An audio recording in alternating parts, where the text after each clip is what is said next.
Salut à tous, c'est Antoine Moreau. Si vous aimez les voitures, vous êtes au bon endroit. Continuez à regarder cette vidéo, on passe tout de suite au sujet du jour.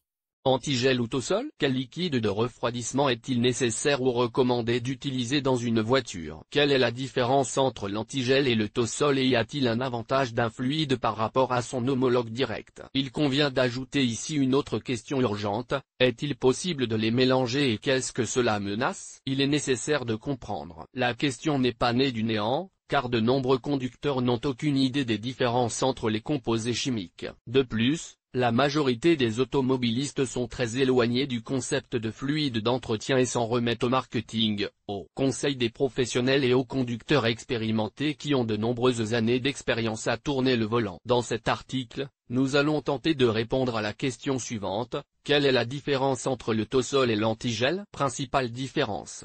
Avant de nous pencher sur les particularités des produits, découvrons les principales caractéristiques de chacun d'entre eux. L'antigel est un liquide de refroidissement qui protège le moteur de la surchauffe. Le terme antigel a lui-même une signification internationale. Il s'agit d'un terme général qui convient à toutes les substances de ce type. Tosol est l'une des variétés développées par des spécialistes nationaux pour le marché national. Par ses propriétés, il n'est pas différent et refroidit comme un antigel. L'abréviation Tosol se compose de deux parties.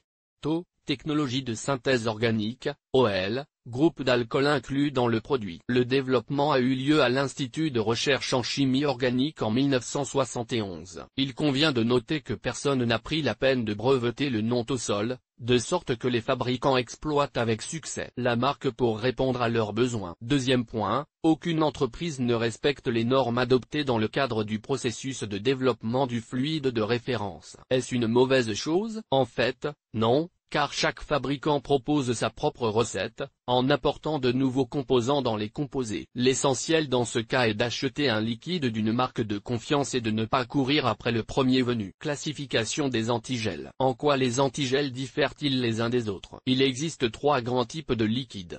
Minéral, G11, organique, G12, l'obride, G12++, G13. Le Tosol en tant que tel appartient au groupe G11. Sa durée de vie est d'environ 2 ans ou 50 000 km. Les produits organiques, G12, ont une durée de vie de 5 ans, 250 000 km. Les alternatives l'obride, G12++ et G13, sont essentiellement des alternatives donneuses, car elles sont parfaitement compatibles avec les deux premières catégories. Contrôle chimique de la composition. Quelle est la différence entre le Tosol et l'antigel? Le Tosol est largement utilisé dans l'industrie automobile nationale. La base des liquides de refroidissement est identique, mais la densité est complètement différente. C'est pourquoi il n'est possible de distinguer l'antigel du Tosol qu'à l'aide d'un aréomètre spécial. En outre, un certain nombre de paramètres sont utilisés.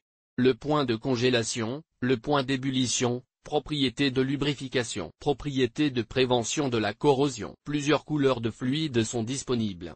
Bleu, référence, jaune, vert, rouge. Puisque nous avons déterminé la différence entre le Tosol et l'antigel, nous passons à la question suivante. Quel est le meilleur produit à utiliser pour la voiture? Le choix du liquide doit se faire en fonction des caractéristiques du moteur de la voiture. Commençons par le fait que le moteur peut être basé sur l'aluminium et ses alliages, ou sur le cuivre et le laiton. Sur cette base, nous utilisons les paramètres suivants.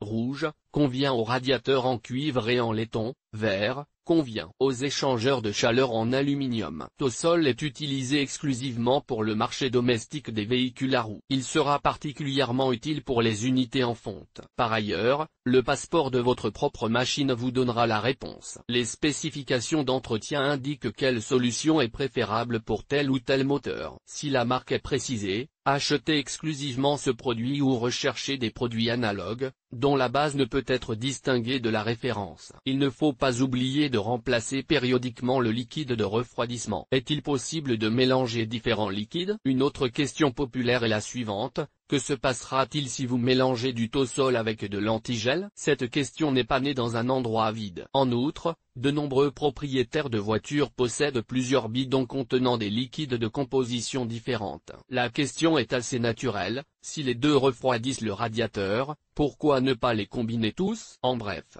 les différences entre l'antigel et le Tosol ne sont pas très importantes, mais plusieurs facteurs entrent en ligne de compte.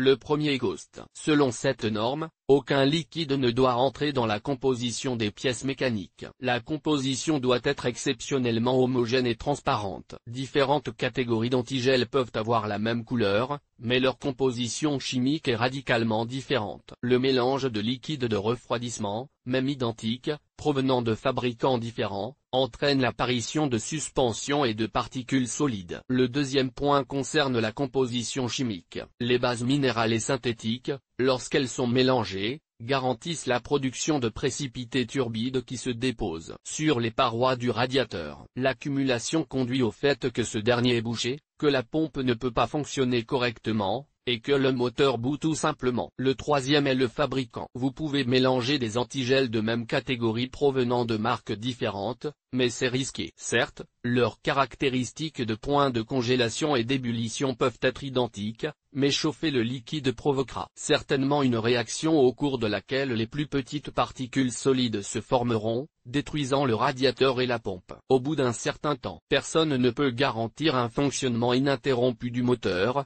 ni en prévoir les conséquences. Élimination des conséquences. Si vous mélangez des liquides, même s'ils sont de la même catégorie, ou même plus d'une fois, il vaut la peine de respecter les mesures de sécurité de base. Certes, vous devrez travailler avec le moteur, mais vous pouvez être sûr qu'il est en bon état de fonctionnement. Il est utile de procéder à un rinçage périodique du radiateur et de tous les systèmes de refroidissement connexes. L'expérience montre qu'il est possible de mélanger les antigels, mais le donneur doit être de la plus haute qualité. Seule la classe G12++ entre dans cette catégorie. Si vous n'êtes pas sûr du liquide utilisé dans la voiture et que le niveau est tombé à un point critique, n'achetez que la version universelle. Dans tous les cas, il ne faut pas oublier la structure interne du radiateur.